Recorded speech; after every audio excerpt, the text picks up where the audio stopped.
So I'm doing something a bit different this week. Hand history review, 4 hands. So following my coaching session with Brad Wilson, we identified some spots, and this is going to be the topic of these hands here. I've got 4 hands down. I'm going to try and get through them all within 30 to 40 minutes. But if I can't, I'll stop and just do what I can. So the topic is unnatural fish river bluff check raises following passive play on the flop and turn. That's check calling or calling if they're in position, and then raising or check raising on the river. So this was a discussion that we had, me and Brad Wilson, in my last poker coaching session, and it was about when your opponent turns a bluff catcher into a bluff on the river because they no longer think it's good enough to win. These hands will show the idea in action. So I know these are some spots in the past where I would have, automatically folded, thinking, I've been check raised on the river and I must be beat. But with obviously the coaching, it's allowed me to use more logic in terms of what they would be doing it with to determine the best outcome of whether I should call or fold. Okay, so just a rough outline of the hands. So hand 1 will be Jack on a 4 King 7 3-9 board. Hand 2 is the King Queen of Spades on the 2-8-9 King 8 board.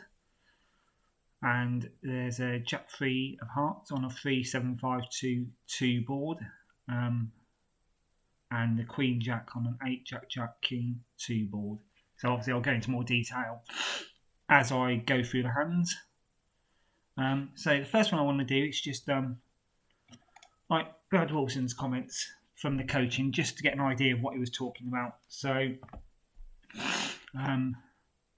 what was interesting about this is that at the start we talked about it, and then while he was doing my coaching video, we obviously had a spot where he saw it, and it was just really interesting to see in action following the comments in the same video and seeing what villains are doing. So just going to play a small clip it, about a minute and a half clip it of him talking about it.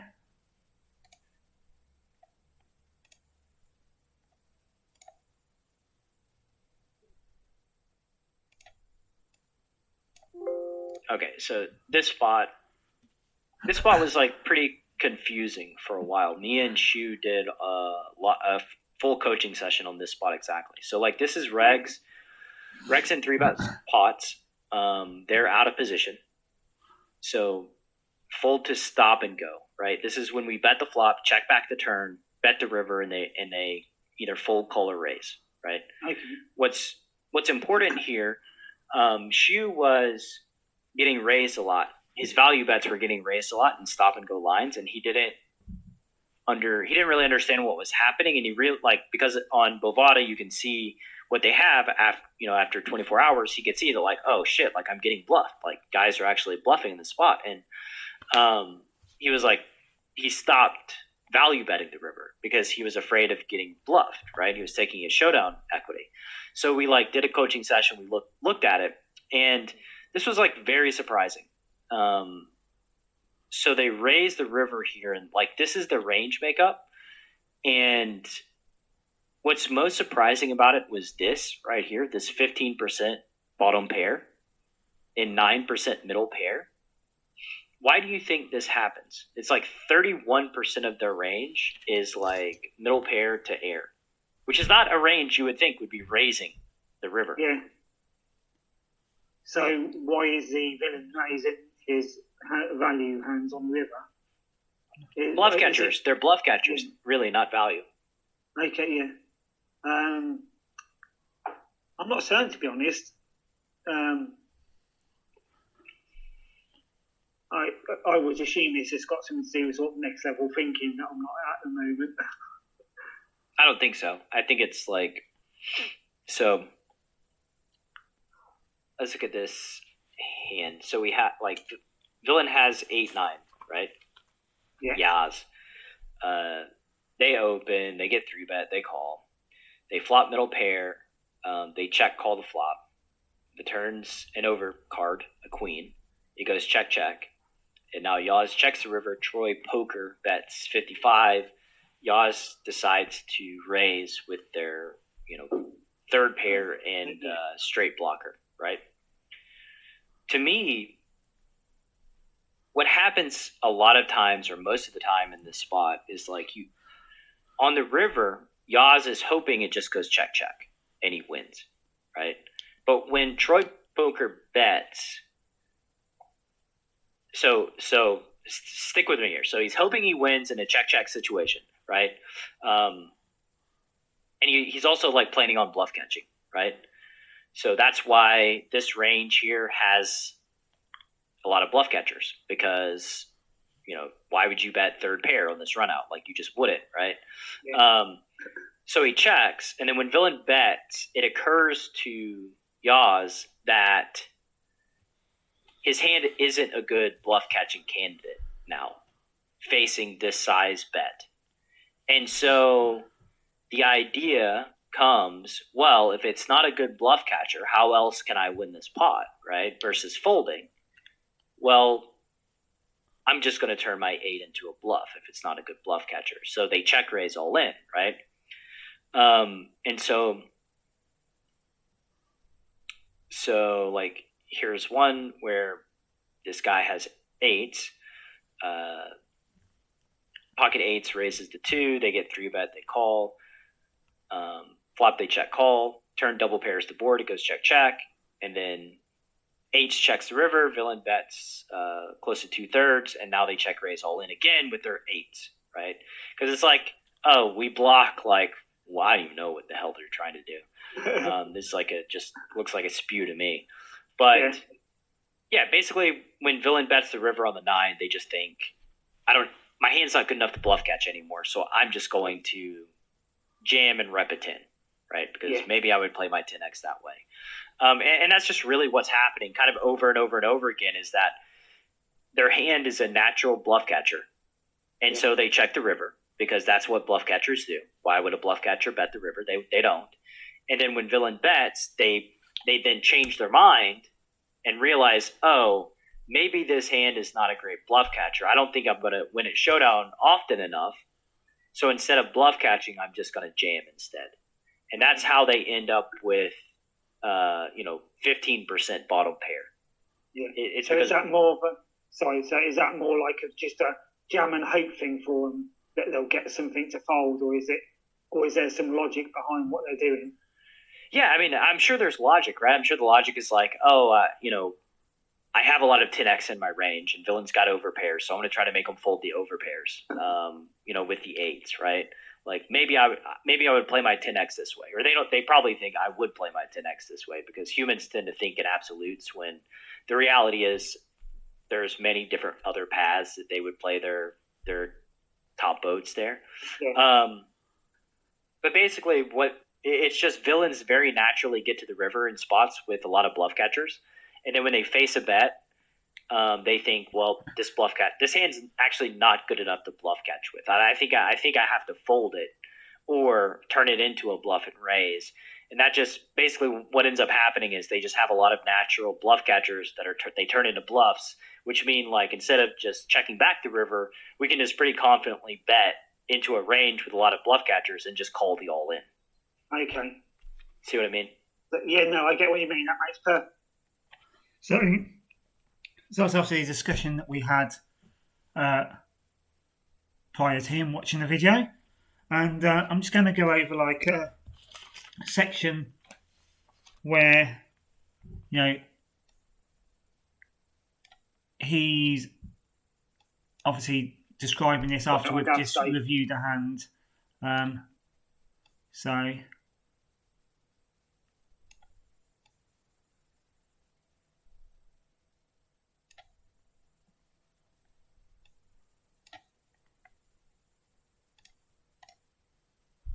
This is a hand.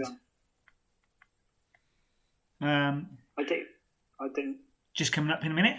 Let me show you. So, do you have any hands specifically you wanted to go over? Because we're a little bit over right now, and I want to make sure we get to, or I can show you. Yeah, there is just one hand.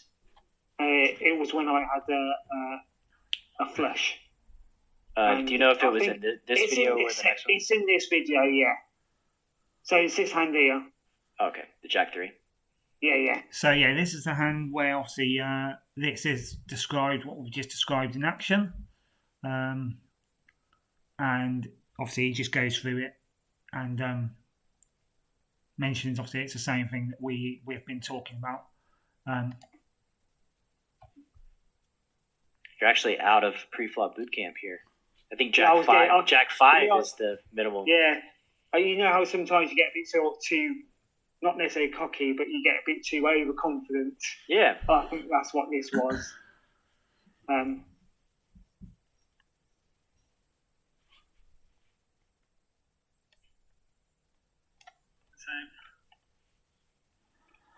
we'll go for a half-side bet here.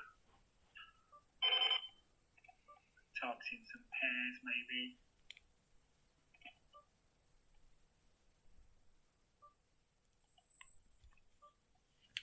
Getting 4 to 1 on money here. So I think I've got a call as you see. Comes out.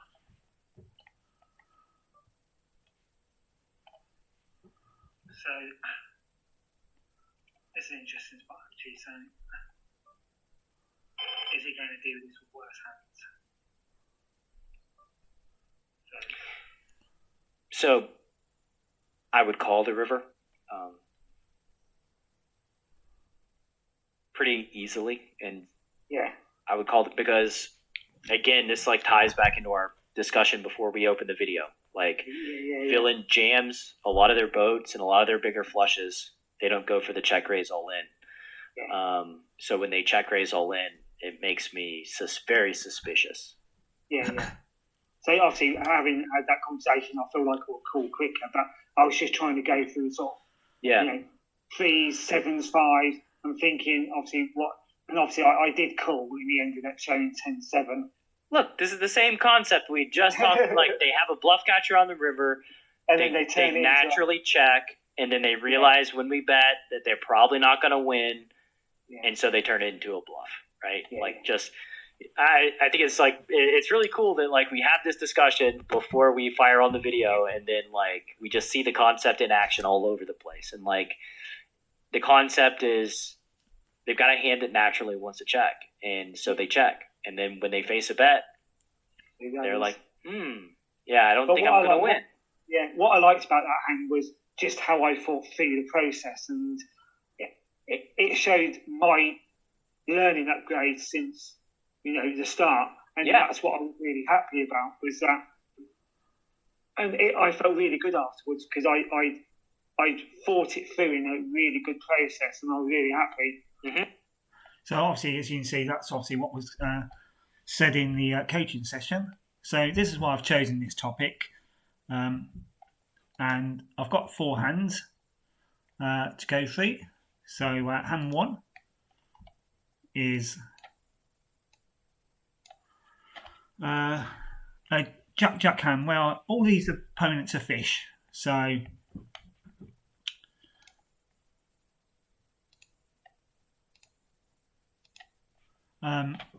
and that's the makeup of this one is versus fish. So as you can see, I'm going to cut off on I raise with Jack to a standard, get called by a big blind. So comes obviously flop King 7-4, 2 diamonds. So in this spot, I'm going to put my range. Quite happy to a 30% bet. Get called by the big blind. So once he calls me, obviously there's an hand you could have. You could have draws, you could have a king, could have a 7, could have a 4 easily, and he, could even have small pocket pairs in his ranges. Obviously he's a fish. I've seen him, call him with a lot of hands, all the way down. So obviously, this gives me a bit more knowledge on this play. So the turn comes to 3 of clubs, which to me isn't necessarily a dangerous card, and he's got literally 5-6 in his hand. Now I still think there's a lot of hands I can get value from here. So he big blind checks. I decide to bet 50% and get called. So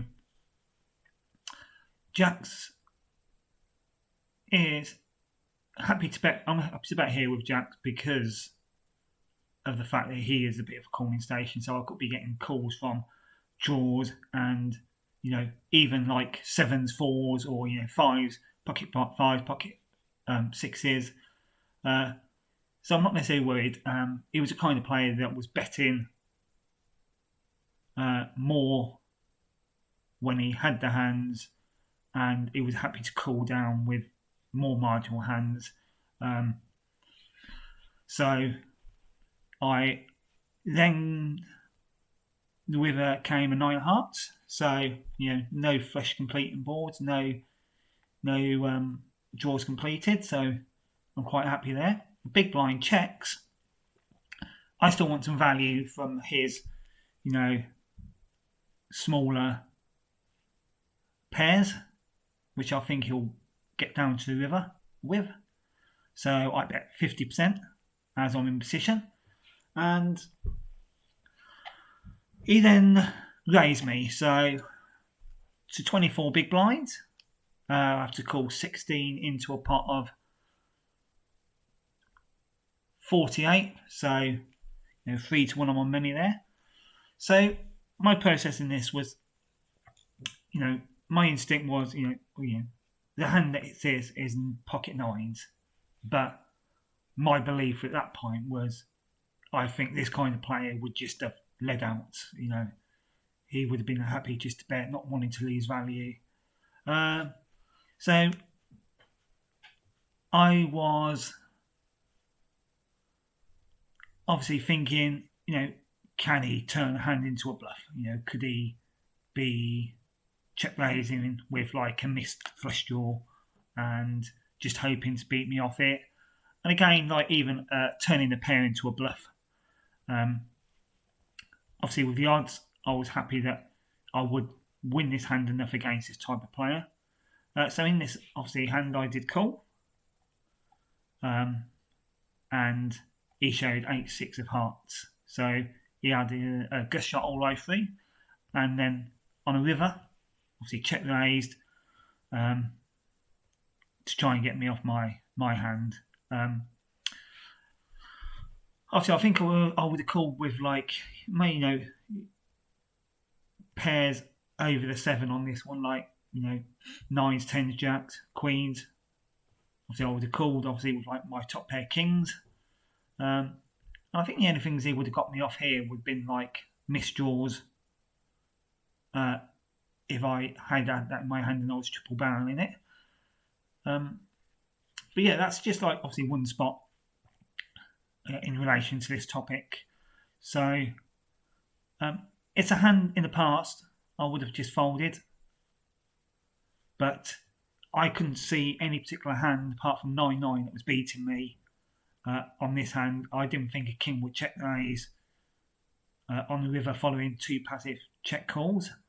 But let me know what you think on that hand, and let's get a discussion going to see what you think. So hand number 2. So this is me under the gun, raising with king queen suited, and the middle position player calls. So the flop comes 2-8-9 rainbow. So I continue to bet and get called.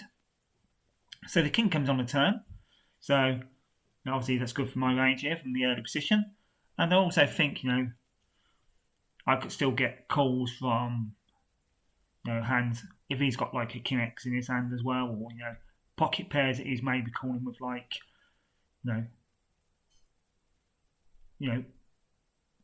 say 7s to 4s, even like a top pair, like if he's called with an ace-9. And obviously he shouldn't be really calling his range, any hands in his range from the pre-flop. So I'm happy to bet here, especially as now there's a diamond as well. So you've got a few draws out there. So I bet 70%, and he calls. So the river comes an 8, pairs the board. 23 big blinds in the pot. So I go for a half bet. Hoping to get called from any 9s or 8s he might have in his range. That want to call, well, not 8s obviously, because he would hit trips, but any 9s or any small pairs that he might have, or a weaker king. So here I bet 50%, aiming for those hands to call, and then he check raises all in. So again, this is a spot where I was trying to see what he could have, 2s, 8s, 9s, and obviously, has the 8 hit him if he's called down? So I kind of believe that 2s and the 9s would at some point go through race to get value in. You'd be wanting to build a pot with that set, and not waiting necessarily to the river. And so it leads me to thinking, you could have maybe trips, like ace 8 that he's called down with, or and hit on the river. But I think what concerned me with this one was it was such a huge bet, and I just didn't feel like he would be going for value here with that size bet. So it was kind of like, what bets could he have here? Could he have a missed draw and just be trying to get me off it? And obviously that's what I decided. I figured that he's going to have enough hands here that I'm beating to call. So I ended up calling, and what he showed was a complete air 5-3 suited. He had no draws all the way along, and then obviously bet all in. So again, this is a spot in the past where I would have naturally folded because I would just be, you must have it. But, during my play, I just couldn't see 2s, 8s, 9s doing it. And obviously the only value hands I was putting them on was 8x to beat me. But I just didn't feel like it was realistic. Again, any comments? Feel free just to add them to the comment section. So, obviously I think I'd been calling down here with ace king, king queen, king jack in the same position. Obviously if I had trips myself, but it might have been more difficult calling with hands like jacks, 10s, or even the middle pair. If I had that in my range at that point. Okay, so we'll go on to the third hand.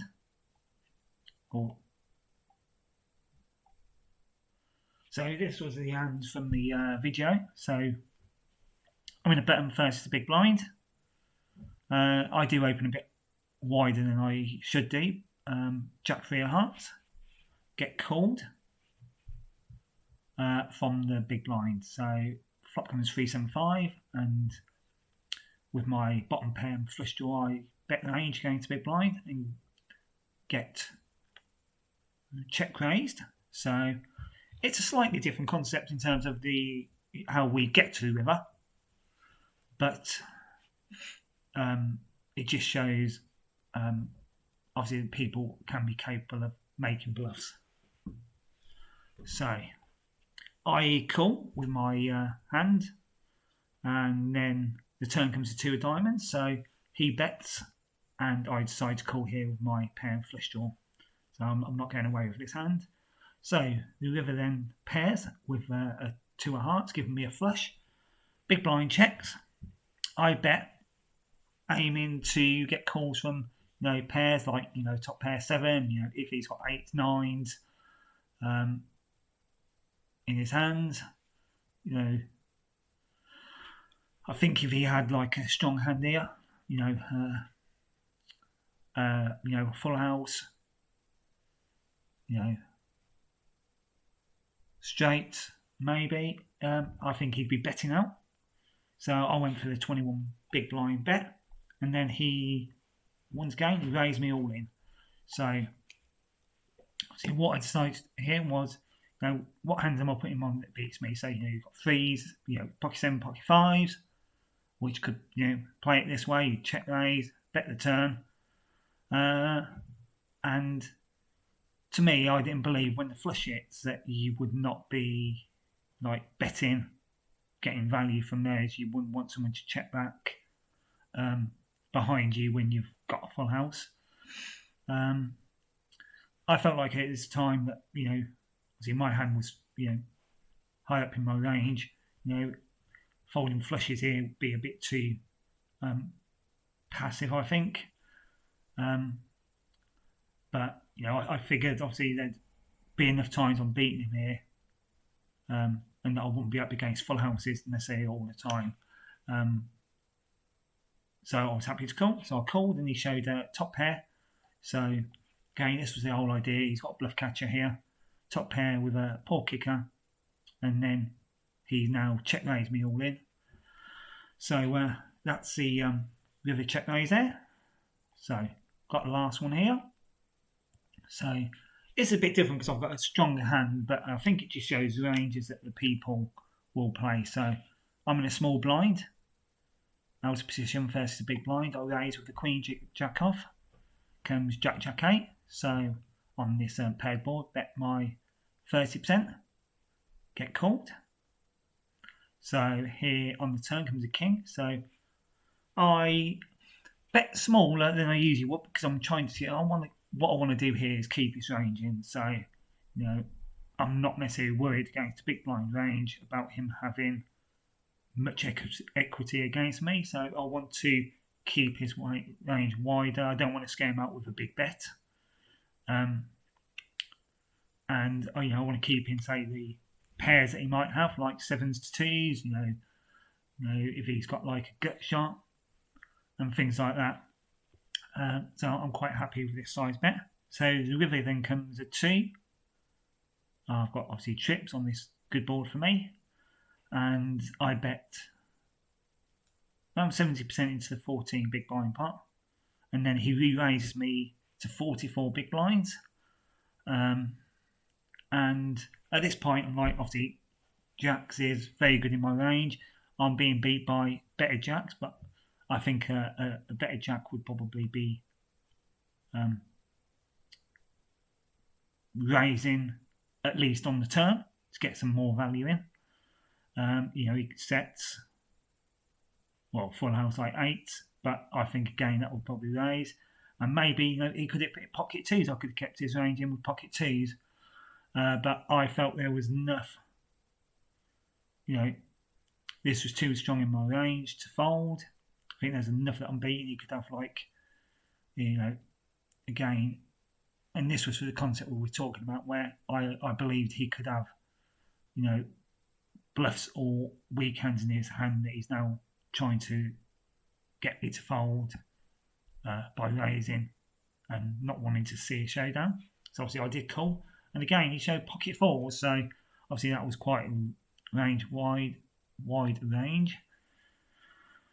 And again, it's just spots like this where I would have more been inclined to fold in the past because they must have the Jack 2 or the full house again, this is a stronger hand in my range, but it just shows what they can do at this level. So obviously that was that hand history review. Let me know what you think in the comments. So obviously I place certain hands in my range in certain ways. So if you want to know more about how I will play that, just let me know, and I'll stop the recording and just Thank you for watching.